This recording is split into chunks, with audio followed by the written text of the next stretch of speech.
Bonjour à tous, soyez les bienvenus dans ce nouvel épisode de Brut de Capteur. Aujourd'hui, on va parler de carte mémoire. On a déjà abordé ce sujet dans l'épisode 3 avec Greg, je ne sais pas si vous vous en rappelez, où on a commencé notamment à parler de matériel de manière générale. L'occasion de vous rappeler, pour ceux qui prennent la chaîne Brut de Capteur en route notamment, que c'est une chaîne YouTube qui prend la forme d'une formation.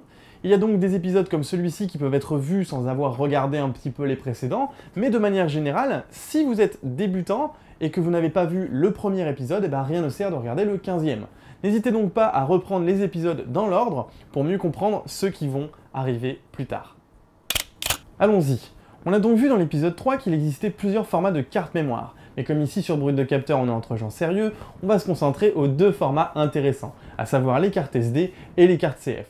Laissant un petit peu pour compte les détenteurs de vieux appareils Sony notamment, avec leurs fameuses cartes mémoristiques, je crois, et je ne sais quelle autre aberration de l'histoire du numérique, que le temps a d'ailleurs oublié. Mais quelque part, tant pis pour eux, ils avaient qu'à être un petit peu mieux inspirés. Alors, les cartes CF, ça ressemble à ça. Je vous en mets une ici. Voilà, donc ce sont de grosses cartes qui sont plutôt robustes et très rapides. En revanche, elles sont assez chères et ne sont compatibles qu'avec certains appareils souvent haut de gamme. Par exemple, sur mon D800, j'ai un double slot qui me permet d'utiliser des cartes CF et aussi des cartes SD. En revanche, sur mon D7000, j'ai deux slots SD et je ne peux donc pas mettre de carte CF. Donc attention avant d'acheter une carte CF, vérifiez bien que vous êtes compatible, en tout cas que votre appareil photo est compatible avec les cartes Compact Flash.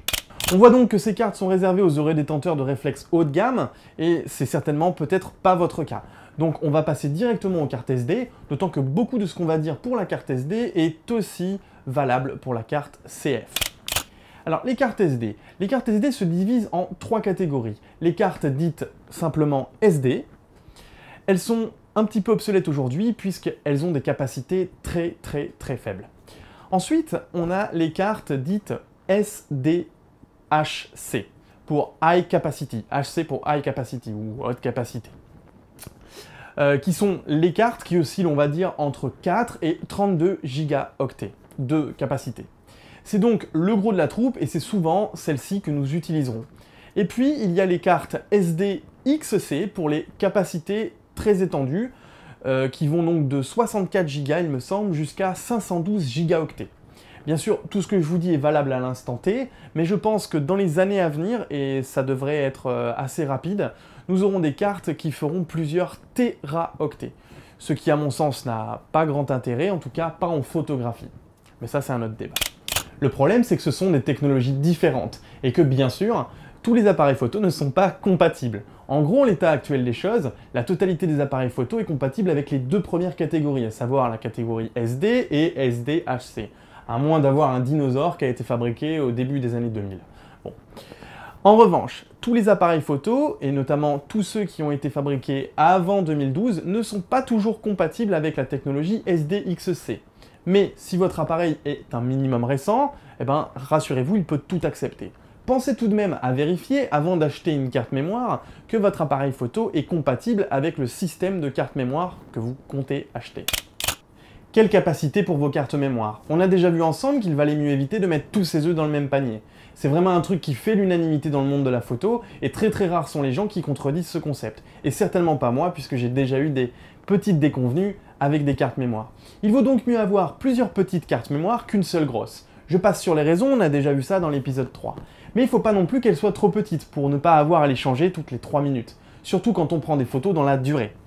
Donc ce que je vais vous dire a du sens, mais cela peut être affiné selon votre pratique de la photographie. Je pense qu'une carte mémoire doit contenir entre 250 et 350 photographies, au format RAW bien sûr, lorsqu'on est débutant, et entre 100 et 200 photos lorsqu'on commence à avoir un petit peu d'expérience en photographie. En effet, plus on avance en photo, et moins on déclenche. Et moins on a besoin aussi d'espace disque. Ça paraît logique. Au début, il y a plus de déchets, et ça, c'est normal. Pour cela, tout le monde sait faire une division et une multiplication. Vous prenez la taille de votre fichier RAW moyen, vous la multipliez par 350 et vous la divisez par 1024. Et plus ou moins, ça vous donne la capacité qu'il faudrait avoir pour une carte mémoire. C'est associé, bien évidemment, à un appareil photo. Donc pour un appareil photo qui sort des RAW à 40 MO, vous multipliez par 350, on obtient 14 000. On divise par 1024 et on obtient environ 14 gigaoctets, et vous savez donc qu'il vous faut une carte mémoire de 16 gigas pour pouvoir avoir des cartes qui soient bien optimisées. Mais vous vous demandez peut-être pourquoi une carte mémoire de 16 Go peut vous coûter entre 6 et 30 euros. Pourquoi aller mettre 25 ou 30 euros dans une carte mémoire qui pourrait vous en coûter que 6? Puisque de toute façon, les deux ont la même capacité, et quelque part c'est la seule chose qui est importante. Eh bien non, ce n'est pas la seule chose qui importe. Mais avant de rentrer trop dans les détails, il faut tout d'abord essayer de comprendre comment fonctionne un appareil photo quand il enregistre les photos sur vos cartes mémoire. En réalité, lors de la prise de vue, l'appareil n'enregistre pas directement vos photographies sur vos cartes mémoire. Elles sont d'abord stockées dans la mémoire interne de votre appareil photo. C'est ce que l'on appelle la mémoire tampon ou encore le buffer. Cette mémoire tampon a une capacité propre qui varie fortement d'un appareil photo à un autre. Pour mon D7000, j'ai environ 150 MO de mémoire tampon et pour mon D800, un peu plus d'1 gigaoctet. Vous voyez qu'on est sur des valeurs qui sont vraiment différentes. Mais elle a aussi une vitesse de lecture, à mettre entre guillemets. C'est en gros la vitesse à laquelle le buffer va pouvoir transférer les photos jusqu'à la carte mémoire. Et cette vitesse est inhérente à votre appareil photo. Et on va voir qu'elle a son importance. Lorsque vous prenez plusieurs photos en rafale avec votre appareil, vos photos sont stockées dans votre buffer. Mais lorsque le buffer est plein, eh bien, on ne peut plus prendre de photographies.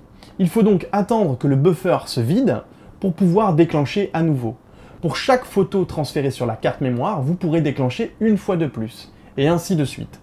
Si vous faites le test chez vous, vous verrez que votre rafale finira par être ralentie, voire même complètement stoppée.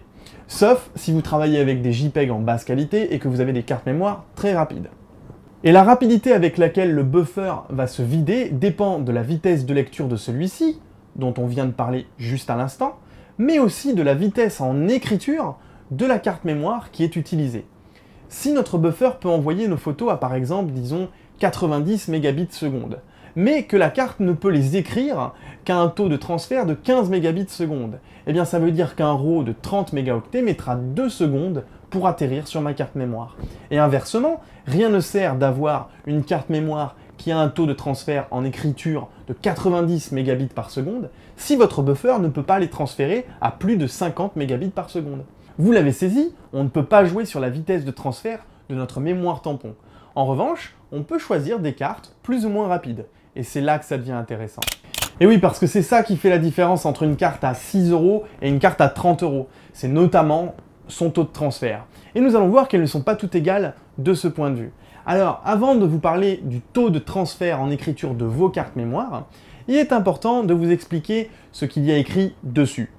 Ici, on voit une carte mémoire, il y a écrit une vitesse dessus, c'est ce que j'ai entouré en rouge, et elle est exprimée en mégabits par seconde. C'est la même chose que des mégaoctets par seconde. Attention, s'il y a un petit b, méga petit b par seconde, c'est un peu différent. Je ne rentre pas dans les détails.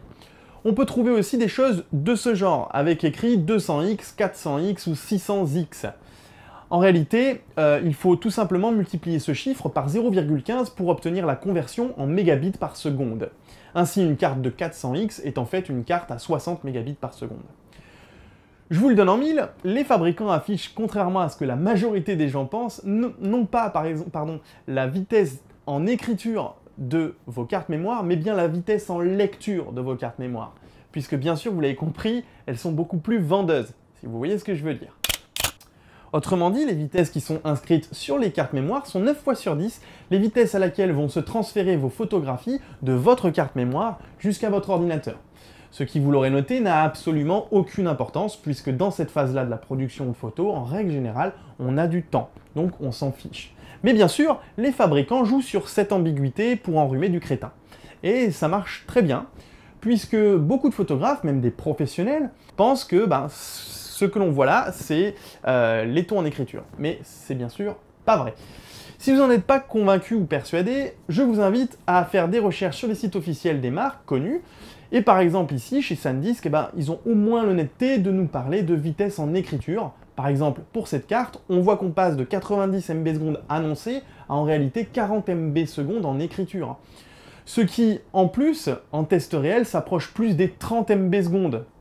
Et oui, parce que les taux qui sont annoncés, c'est un petit peu comme ce qui est écrit sur les pots de peinture, vous voyez. Quand on vous dit que vous allez pouvoir faire 25 mètres carrés avec votre pot de peinture, en réalité, vous en faites que 20. Et encore en tirant sur la peinture. Donc, en gros, c'est dans les conditions idéales que, bien sûr, vous ne retrouverez jamais.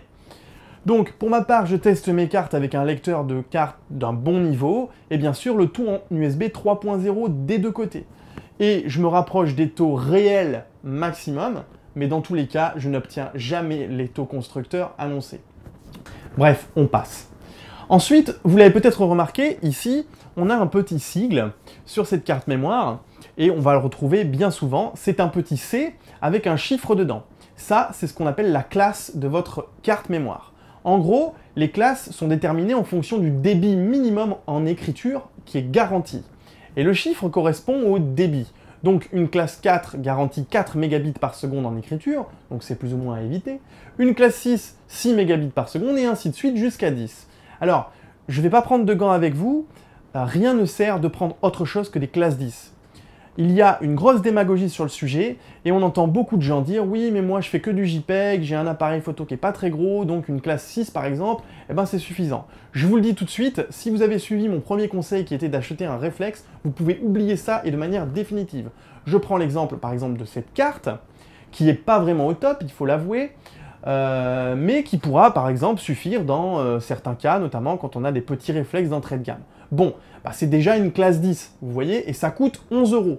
Et je vous le dis tout de suite, aller mettre moins de 11 € dans une carte mémoire, c'est pas du tout un bon calcul.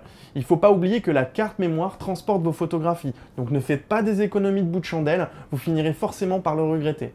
Et prenez une classe 10, c'est un maximum, mais c'est aussi le minimum. Et bien évidemment, toutes les classes 10 ne se valent pas, vous l'avez bien compris.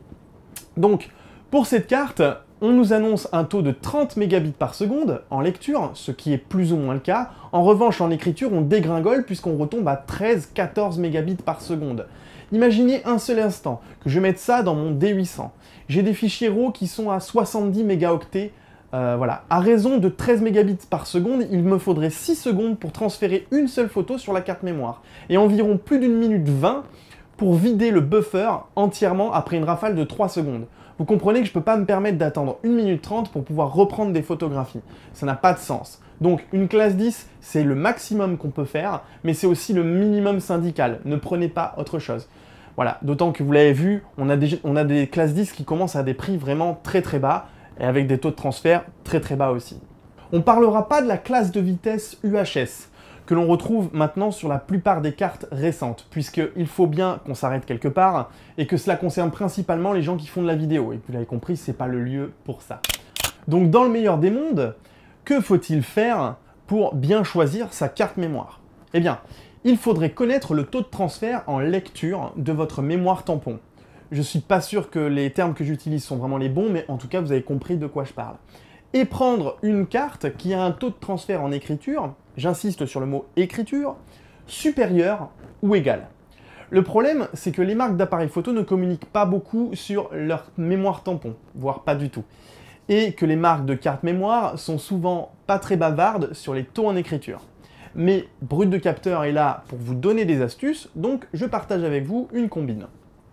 Il existe un super site internet qui s'appelle lesnumériques.com, je le mettrai peut-être dans la description si j'y pense, mais vous pouvez le trouver facilement, lesnumériques.com. Et bien évidemment, ce site teste absolument tout, et c'est super, même les cartes mémoire. Ces tests sont réalisés en conditions réelles, ce qui vous permet d'avoir les vrais taux de transfert des cartes mémoire, et pas ceux annoncés par les constructeurs. Pour ce qui est de votre buffer, je ne connais pas, en tout cas je ne connais pas de site qui répertorie ça et j'ai rien trouvé sur le net. Voilà, donc ça existe peut-être, mais bon, il faudrait le trouver. En revanche, on peut le calculer assez facilement, à partir du moment où vous avez à la maison une carte mémoire assez pourrie et une très bonne carte mémoire.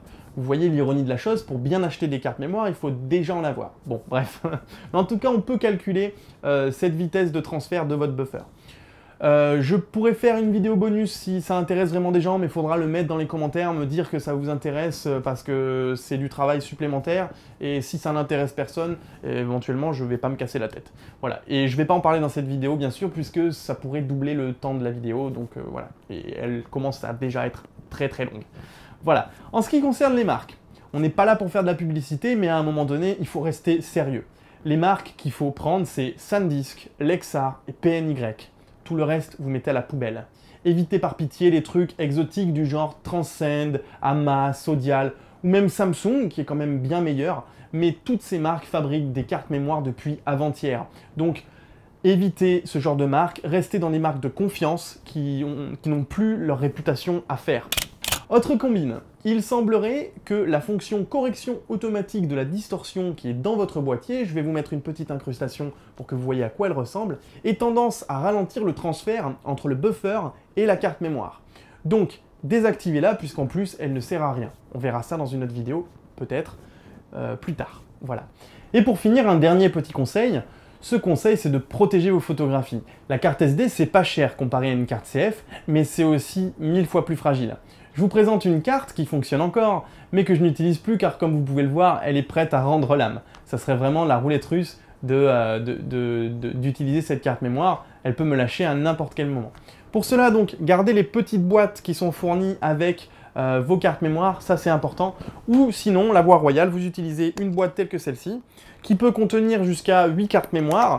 Donc moi j'en ai 7, donc c'est parfait pour moi. 7 cartes mémoire SD ou 4 cartes CF.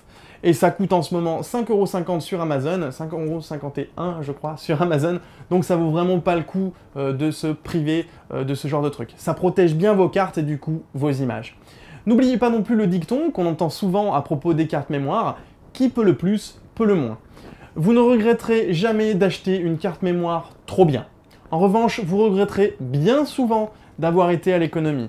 Donc n'hésitez pas à utiliser des cartes qui ont des taux de transfert assez élevés, même s'ils sont trop élevés pour votre appareil photo, c'est pas bien grave. En revanche, l'inverse pourra à un moment donné forcément vous pénaliser. Voilà, je m'arrête là. Sinon, cette vidéo pourrait durer 1h30 et c'est pas le but. Donc voilà, il y aurait beaucoup d'autres choses à dire sur la carte mémoire, mais je pense avoir fait le tour de l'essentiel, en tout cas de vous avoir donné toutes les clés pour acheter correctement des cartes mémoire qui sont adaptées à votre pratique de la photo et aussi à votre appareil photo. Nous, on se dit à mercredi prochain comme d'habitude, et d'ici là, n'oubliez pas de partager. Bye bye. Tu peux retrouver les épisodes précédents et aussi t'abonner.